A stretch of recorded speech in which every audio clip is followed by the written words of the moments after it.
Hola, mucho gusto de poder saludarte a través de este medio, un medio pues como lo es las redes sociales, en este caso mi canal de YouTube. Bueno, en esta oportunidad quiero mostrarte cómo poder hacer una contextualización de la forma correcta que siempre se ha esperado que se haga.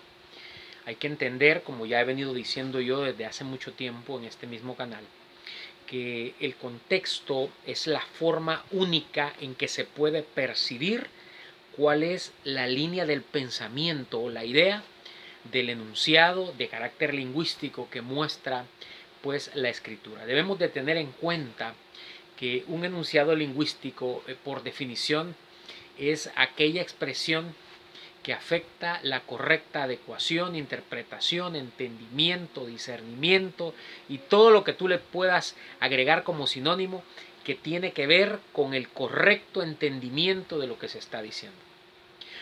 Por otro lado, el texto no te puede mostrar el contexto.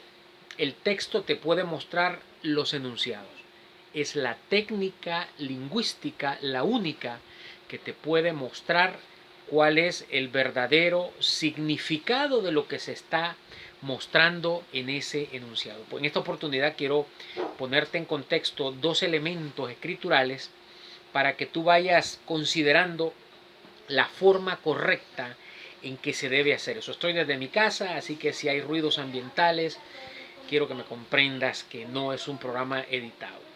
Bien, tenemos por un lado una expresión allá en Hebreos capítulo 2, versículo 14, que habla de que los hijos participaron de carne y sangre con un propósito. Dice, para destruir por medio de la muerte al que tenía el imperio de la muerte, esto es al diablo, y librar.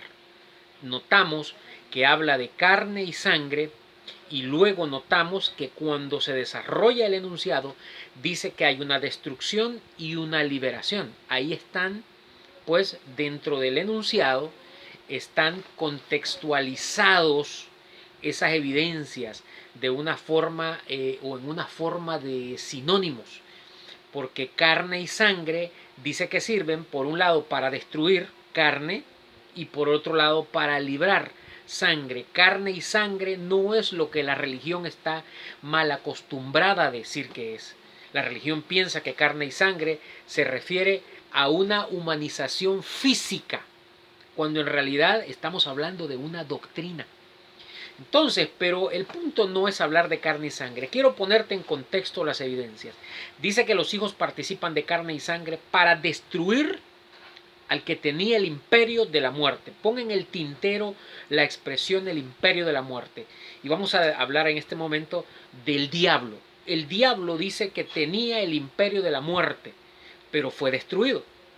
Versus la otra evidencia que vamos a contextualizar a través de una concordancia de carácter lingüístico, es decir, palabras que aparecen y cuando aparecen se relacionan en segunda carta a los tesalonicenses. Y fíjate que para no equivocarme, quiero, quiero estar seguro. Segunda a los tesalonicenses en el capítulo 2 y creo que es el verso 7. Capítulo 2, verso 7, porque ya está en acción el misterio de la iniquidad, sobre quien al presente lo detiene, hasta que él a su vez se ha quitado de en medio. Verso 8, y entonces se manifestará aquel inicuo, fíjate, a quien el Señor matará con el espíritu de su boca y destruirá con el resplandor de su venida. Vamos a contextualizar. ¿Quién es ese hombre de pecado o inicuo a quien el Señor matará con el espíritu de su boca y destruirá con el resplandor de su venida? En Hebreos 2.14 estábamos viendo que quien sería destruido es el diablo, porque dice que el diablo tenía el imperio de la muerte. En 2 los Tesalonicenses capítulo 2 versículo 8 dice que es el hombre de pecado, el hijo de perdición, el inicuo, a quien el Señor destruiría con el resplandor de su venida. ¿Qué contextualización hay en esas evidencias? Por un lado habla de destruir al diablo y por el otro lado habla de destruir al que tenía eh, el diablo, que tenía el imperio de la muerte, y por el otro dice al hombre de pecado. Hay una similitud, hay una concordancia, ¿Hay una contextualización en esas evidencias o está hablando de dos cosas distintas? Hay que entender en primer lugar que Pablo decía que a él no le era molesto escribir las mismas cosas y que para nosotros era seguro por causa de estar escribiendo lo mismo. Notamos que cuando en Hebreos 2.14 dice que quien se destruye a través de carne y sangre es el diablo, que dice para destruir al que tenía el imperio de la muerte. Y por el otro lado dice que viene de una apostasía donde se manifiesta el hombre de pecado, el hijo de perdición o el inicuo, pero dice que sería destruido por el espíritu de su boca. Interesante. Significa que tanto el diablo, que tenía el imperio de la muerte, como el inicuo o el hombre de pecado son lo mismo. Pablo está hablando exactamente de lo mismo, pero utilizando un léxico distinto, o al menos en la traducción se usó una forma diferente de hablar bajo sinónimo. Pero dice que el diablo tenía el imperio de la muerte. Vamos a contextualizar otro punto. ¿Cuál es el imperio de la muerte? Que el diablo poseía y por lo cual tenía que ser destruido. ¿Y cuál es el hombre de pecado o el hijo de perdición que tenía que ser destruido también por el espíritu de su boca y el resplandor de su venida? Está hablando de lo mismo, hermanos. Estamos contextualizando una evidencia. Bueno, ese imperio de la muerte lo podemos ver reflejado en Hebreos capítulo 6. Déjame buscarlo, estoy usando la Biblia, algo que usualmente no hago porque pues las evidencias las tengo memorizadas. Pero mira, aquí estoy usando la Biblia. Hebreos capítulo 6, en el versículo 1 dice: por tanto, dejando ya los rudimentos de la doctrina de Cristo, que es lo que hablamos el día de ayer. Estoy grabando un tema el día siguiente. Vamos adelante a la perfección, no echando otra vez el fundamento del arrepentimiento de obras muertas. Aquí están el imperio de la muerte que Pablo dice que el diablo tenía en su poder, es el mismo fundamento de arrepentimiento de obras muertas. Porque no hay un hombre de pecado y un diablo por separado, como tampoco hay un imperio de la muerte y un fundamento de obras muertas que sean cosas distintas, sino que está hablando de lo mismo. El diablo dice que tenía el imperio de la muerte. El imperio de la muerte es un fundamento de arrepentimiento de obras muertas. ¿Y tú sabes cuál es ese arrepentimiento de obras muertas que el diablo, como el hombre de pecado, usa? Porque nadie puede negar que el diablo y el hombre de pecado son sinónimos. Nadie lo va a negar. Nadie en su correcto juicio podría estar diciendo que el diablo no es el hombre de pecado, el hijo de perdición o el inicuo, que ambos son destruidos porque en realidad es uno. Ahora lo que estamos hablando es cuál es el imperio de la muerte que el diablo usa.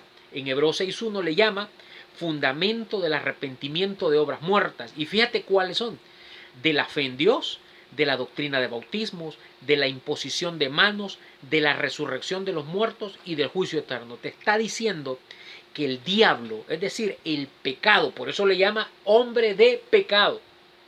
Tienes que contextualizar. Si el diablo usa el fundamento de obras muertas o el imperio de la muerte y el hombre de Tesalonicenses es el hombre de pecado, significa que el pecado, ese imperio de muerte, ese fundamento de obras muertas, que si tú no lo echas, como dice Hebreos capítulo 6, versículo 1, entonces lo que sucede es que tú vas a perecer en tus propios razonamientos. La idea de destruir el pecado es destruir lo que genera el pecado. ¿Tú sabes qué genera el pecado, mi hermano? Gálatas 3:22 dice que la escritura lo encierra todo bajo pecado. La escritura se constituye entonces en ese fundamento del arrepentimiento de obras muertas que el diablo, como pecado, como sinónimo de pecado, utiliza. Por eso se llama el hombre de pecado, el hijo de perdición, inicuo, cuyo advenimiento es por obra de, aquí los une, de Satanás. Ahí está el contexto. Esa es la forma correcta de contextualizar una evidencia. ¿Cómo se destruye? Con la participación de carne y sangre. Carne y sangre no es esto. Carne y sangre es una manera de discernir entre el bien y el mal. Debes entender eso. Entonces, estamos mostrando la manera correcta en que se debe contextualizar una evidencia con otra.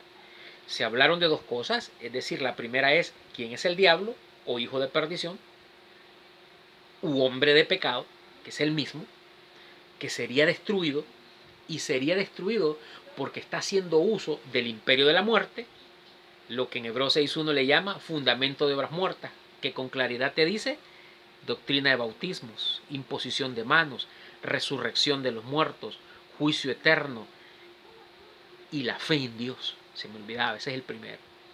A eso se le constituye como el pecado que debe de ser destruido, porque la Escritura, Gálatas 3:22, lo encierra todo bajo pecado. Sígueme para más información en este canal.